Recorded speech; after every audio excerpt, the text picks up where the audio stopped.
안녕하세요. 더 딥다이브입니다. 점심시간 좀 지나서 한 2시쯤에요. 식당에 혼자 온 손님이 이렇게 문 열고 들어오는 모습 혹시 보신 적 있으세요? 네, 종종 보이죠. 근데 그분이 잠시 이렇게 둘러보다가 저기 창가 쪽 넓은 4인석에 퍽 앉는 거예요. 아, 네네.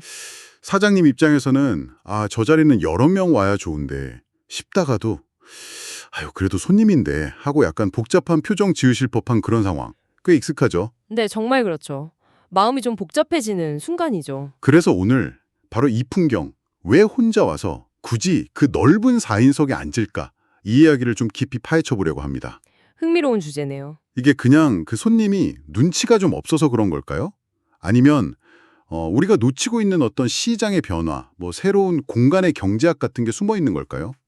저희가 오늘 참고할 자료는 청취자분께서 보내주신 1인 고객과 유연한 공간의 경제학 발췌문인데요. 이걸 바탕으로 이 고독한 점유자들, 이분들에 대해 좀 자세히 들여다보겠습니다. 네, 이게 사실 단순하게 그냥 어디 앉느냐의 문제를 넘어서요. 우리 사회가 얼마나 바뀌고 있는지, 또 기존의 방식들이 이걸 얼마나 못 따라가고 있는지를 보여주는 뭐랄까 중요한 신호일 수 있거든요. 아, 그렇군요. 네, 그냥 저 사람 좀 그렇다 하고 넘길 게 아니라 그 안에 되게 복잡한 심리도 있고 또 무시 못할 시장의 목소리 같은 게 담겨 있다는 거죠. 오늘 그걸 한번 같이 풀어보면 재밌을 것 같습니다. 좋습니다. 그럼 가장 먼저 역시 그 심리적인 부분부터 좀 궁금한데요. 혼자 온 손님들이 왜 그렇게 유독 좀 넓은 자리에 끌리는 걸까요? 뭔가 이유가 있겠죠. 네, 있습니다. 이게 인간한테는 본능적으로 자기 공간, 그러니까 영역을 좀 확보하고 싶어 하는 그런 성향이 있거든요. 아, 영역 본능이요? 네. 근데 이게 혼자 있을 때 특히 식당처럼 좀 열려있는 공공장소에 딱 혼자 놓이게 되면 그 본능이 더 강해진다는 거예요. 오, 혼자 있을 때 더요? 네. 여러 명이 같이 있으면 그 그룹 자체가 뭐랄까 심리적인 울타리가 되어주는데 혼자면 온전히 나 혼자서 외부 세계로부터 나를 좀 지켜야 하잖아요. 아, 그러네요. 혼자라서 더 좀 방어적이 된다. 이런 걸까요? 생각해보면 식당이라는 데가 은근히 좀 신경 쓰이잖아요. 옆 테이블 얘기 소리 들리고 종업원분들 왔다 갔다 하시고 창밖에서도 보이고 맞아요. 혼자 있으면 괜히 더 좀 어색하고 그럴 때가 있죠. 바로 그겁니다. 이 식당이 그냥 밥만 먹는 곳이 아니라 어떻게 보면 그 안에서 계속 암묵적인 사회적 상호작용 같은 게 일어나는 무대 같은 곳이거든요. 네네. 혼자 있으면 나도 모르게 남들 시선을 좀 의식하게 되고 가끔은 내가 여기 있어도 되나? 하는 그런 불안감, 그런 걸 느끼기도 하고요. 아, 이럴 때 그 넓은 4인용 테이블이 그냥 식탁이 아니라 그 이상의 역할을 해주는 거죠. 뭐랄까 작은 성벽처럼. 성벽이요? 네. 외부의 어떤 시선이나 혹시 모를 방해로부터 나를 좀 보호해주는 심리적인 안전지대가 되는 거예요. 아, 심리적 안전지대. 그래서 그런 거군요. 빈 의자에 가방이나 겉옷 같은 거 슬쩍 올려두는 거예요. 정확해요. 그게 바로 동물들이 하는 영역 표시랑 되게 비슷해요. 테리토리얼 마킹이라고 하죠. 네네. 여긴 내 자리니까 함부로 오지 마세요 하는 그런 말없는 신호 같은 거죠. 이게 그냥 의자 4개 다 내가 써야지 하는 욕심이라기보다는 모르는 사람이랑 가까이 있을 가능성을 좀 줄이고 나만의 안정적인 공간을 확보하려는 약간 본능적인 행동에 가까운 거예요. 그렇군요. 어떻게 보면 또 혼자 왔지만 나 안 위축됐어 하는 그런 자존심 아니면 잠깐이라도 이 공간의 주인이 되고 싶다 이런 왕좌 심리 같은 거랑도 연결될 수 있고요. 왕좌 심리. 재밌는 표현이네요. 네. 그 넓은 공간이 주는 안정감, 내가 이걸 통제하고 있다는 느낌? 이런 게 혼자 있을 때 느끼는 불안감을 좀 없애주는 거죠. 와, 듣고 보니 진짜 그렇네요. 저도 혼자 카페 가면 괜히 구석에 좀 넓은 자리 찾게 되던데요. 다들 그렇죠. 그런데 말이죠. 이게 꼭 손님 심리 탓만 할 건 아니다. 이런 지적도 있잖아요.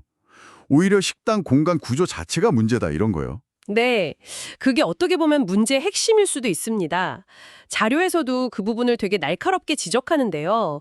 우리나라 식당들 대부분이 정말 오랫동안 2명 이상 오는 걸 기본으로 생각하고 만들어졌다는 거죠. 아, 그렇죠. 기본값이 2명. 네. 문 열고 들어가면 거의 반사적으로 몇 분이세요? 질문 나오고 테이블 배치도 보면 4인석이 제일 많고 2인석 몇 개? 1인석은 글쎄요. 구석에 운 좋으면 하나 있을까 말까. 맞아요. 거의 없죠. 이게 거의 뭐 수십 년 동안 굳어진 한국 식당 표준 공식 미타나 간지됐어네. 하긴 혼밥이란 말도 생긴 지 얼마 안 됐으니까요. 그전에는 혼자 식당 가면 좀 이상하게 보기도 했잖아요. 그랬죠. 공간 설계도 당연히 뭐 그런 분위기를 따라갔을 거고요. 맞습니다. 근데 시대가 완전히 변했잖아요. 통계청 자료 보면 진짜 깜짝 놀라요. 2023년 기준으로 우리나라 1인 가구가 750만 가구를 넘었어요. 750만형? 와, 네, 전체 가구 중에 제일 비중이 커요. 거의 35% 육박해요. 이제 혼자 사는 사람이 뭐 특별한 소수가 아니고 제일 흔한 가구 형태 중 하나가 된 거예요. 세 집 건너 한 집은 혼자 사는 시대인 거죠. 750만이라 진짜 어마어마하네요. 그 많은 분들이 다 집에서만 밥을 먹지는 않을 텐데요. 바로 그거죠. 예전에는 뭐 집에서 배달시켜 먹거나 혼자 조용히 지내는 분들이 많았다면 이제는 이 거대한 나홀로족 소비자들이 되게 적극적으로 밖으로 나와서 밥도 사 먹고 쇼핑도 하고 문화생활도 즐기려고 한다는 거예요. 네, 수요가 생긴 거네요. 그렇죠. 1인 고객이라는 엄청난 수요가 막 폭발적으로 늘어난 거죠. 근데 정작 이분들을 맞이해야 할 식당이나 카페 같은 곳들은 아직도 옛날처럼 다인석 위주로만 공급하고 있는 경우가 너무 많아요. 아, 수요는 넘쳐나는데 그걸 제대로 담을 그릇, 그러니까 공간이 너무 부족한 거죠. 심각한 수요 공급 불일치 상황인 거예요. 수요 공급 불일치. 아, 그러니까 결국 혼자 온 손님은 눈치 보면서 4인석이라도 앉거나 아니면 그냥 다음에 먹자 하고 포기하거나 그렇게 되겠네요. 네, 그럴 수 있죠. 이거는 손님만 불편한 게 아니라 가게 입장에서도 보면 잠재 고객을 그냥 놓치는 거 아닌가요? 기회비용 손실이 클 것 같은데요? 정확하게 보셨습니다. 4인석에 혼자 앉은 손님 보면서 테이블 회전율 떨어지네 하고 불평하기 전에 혹시 그 손님 말고도 여기는 혼자 갈 만한 자리가 없네 하고 그냥 돌아선 잠재 고객이 훨씬 더 많을 수 있다는 걸 생각해야 돼요. 네, 그럴 수 있겠네요. 오히려 그 낡은 공간 설계 때문에 스스로 매출 기회를 막 깎아먹고 있을 가능성이 높은 거죠. 공간의 경제학으로 보면 이건 진짜 비효율적인 상황인 거예요. 그렇다면 이런 변화를 잘 읽어서 성공적으로 공간을 좀 바꾼 사례들도 있겠죠. 자료 보니까 몇 군데 흥미로운 곳들이 있더라고요. 네, 있습니다. 대표적으로 일본 라멘 체인 이치란을 빼놓을 수가 없죠. 아, 이치란 저 가봤어요. 그러셨군요. 거기는 아예 독서실처럼 칸막이 딱 쳐진 1인석, 그걸 맛 집중 카운터라고 부르면서 전면에 내세웠잖아요. 맞아요. 그 칸막이가 진짜 와 정말 좋더라고요. 혼자 밥 먹을 때 제일 신경 쓰이는 게 남들 시선인데 그걸 그냥 딱 막아주니까요. 그렇죠. 자료에서도 이걸 단순히 혼밥하기 편하게 만든 걸 넘어서 경험 자체를 바꿨다고 하더라고요. 오롯이 맛에만 집중하는 고독한 미식가의 품격 있는 의식처럼 만들었다고요. 네, 맞아요. 이치라는 1인 고객이 느낄 수 있는 그 심리적인 장벽, 그러니까 남들 시선이랑 또 주문할 때 어색함 있잖아요. 벨 누르거나 부르지 않고 그냥 용지에 체크해서 내는 시스템으로 그것까지 해결했죠. 아, 맞다. 주문도 그렇게 했죠. 네, 이걸 디자인으로 완벽하게 풀어내니까 오히려 혼자 오는 손님들이 막 더 열광적으로 반응한 거예요. 눈치 안 보고 편안하게 진짜 나랑 음식에만 딱 집중할 수 있는 그런 특별한 경험을 주니까 1인 고객이 완전 충성 고객이 된 거죠. 이건 그냥 자리 하나 내준 게 아니라 고객 경험 설계를 잘한 거예요. 와, 고객 경험 설계의 승리라 멋지네요. 미국의 그 전통적인 다이너나 요즘 레스토랑에 있는 셰프 카운터 같은 것도 좀 비슷한 맥락으로 볼 수 있을까요? 거기는 그냥 혼자 온 사람 자리, 이런 배려석 느낌이 아니라 오히려 셰프 요리하는 거 바로 앞에서 보는 특석 같은 느낌이라고 하던데요. 네, 그게 핵심입니다.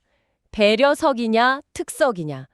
혼자 온 손님을 위한 자리라는 건 똑같은데 그 공간이 주는 의미나 경험의 질은 완전 다른 거죠. 네. 그냥 구석에 마지못해 놓인 1인 테이블은 좀 약간 소외감 같은 걸 줄 수도 있는데 활기찬 오픈 키친 앞에 있는 셰프 카운터는 오히려 되게 특별한 경험을 주잖아요. 그렇죠. 보는 재미가 있죠. 네, 셰프나 바텐더랑 뭐 자연스럽게 얘기도 좀 나눌 수 있고 요리 만들어지는 거 보면서 먹는 즐거움도 더 커지고 그러니까 혼자 왔지만 전혀 외롭지 않은 경험, 오히려 혼자라서 더 특별한 경험, 이런 가치를 주는 거예요.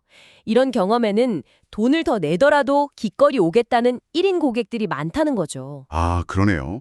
최근에 서울 연남동이나 성수동 같은 데도 좀 비슷한 시도들이 늘고 있다는 내용도 재밌었어요.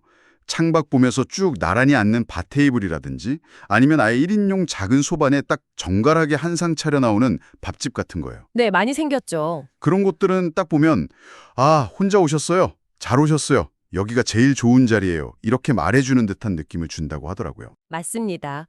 그런 공간들이 단순히 그냥 물리적인 자리 배치만 바꾼 게 아니라 1인 고객이 뭘 원하고 어떤 걸 좀 불편해하는지를 깊이 이해하고 그분들의 경험 가치를 높여서 새로운 시장 기회를 만들어내고 있는 거죠.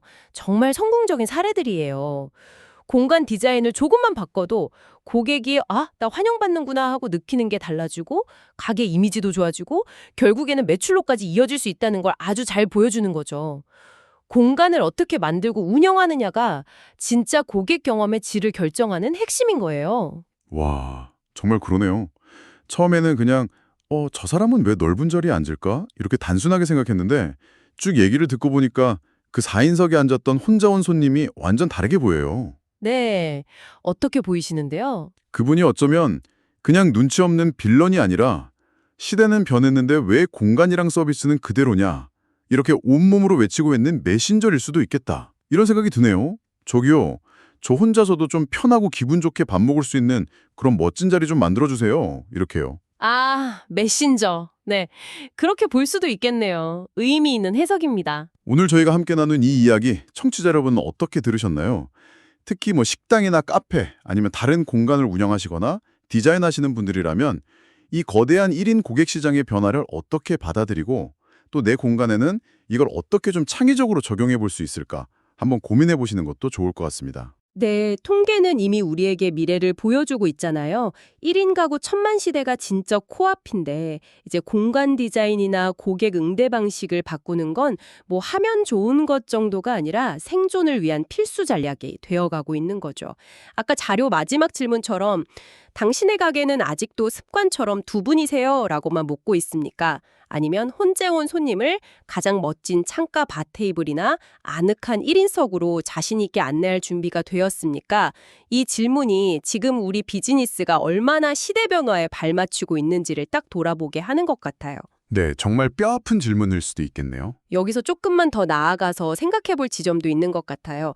오늘은 우리가 1인 고객에 좀 집중했지만 혹시 우리가 너무 당연하게 생각해왔던 다른 고객 그룹들에 대한 생각들 중에서도 이미 좀 시대에 안 맞는 고정관념 같은 건 없을까요? 아, 예를 들면 어떤 게 있을까요? 예를 들어서 뭐 실버 세대 고객은 무조건 디지털 기기 잘 못 다룰 거다 이런 편견이라든지 아이들이 구원 손님은 무조건 넓은 자리만 좋아할 거다 이런 단편적인 생각 아니면 특정 식문화를 가진 소수 그룹의 니즈는 그냥 무시한다든지 네네. 우리가 그냥 평균적인 고객이라고 마음대로 정해놓은 그 기준 자체가 이미 현실이랑 좀 동떨어져 있을 수도 있다는 거죠.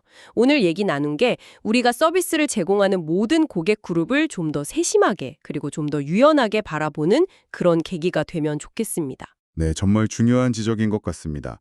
우리가 어쩌면 놓치고 있었거나 그냥 무심코 지나쳤던 그런 고객 경험의 작은 부분들, 그 사소해 보이는 공간의 변화나 작은 환대 하나가 앞으로 우리 비즈니스, 더 나아가서는 우리가 사는 도시의 풍경까지도 완전히 바꿔놓을 수 있겠다. 이런 여운을 남기면서 오늘 이야기는 여기서 마무리하겠습니다.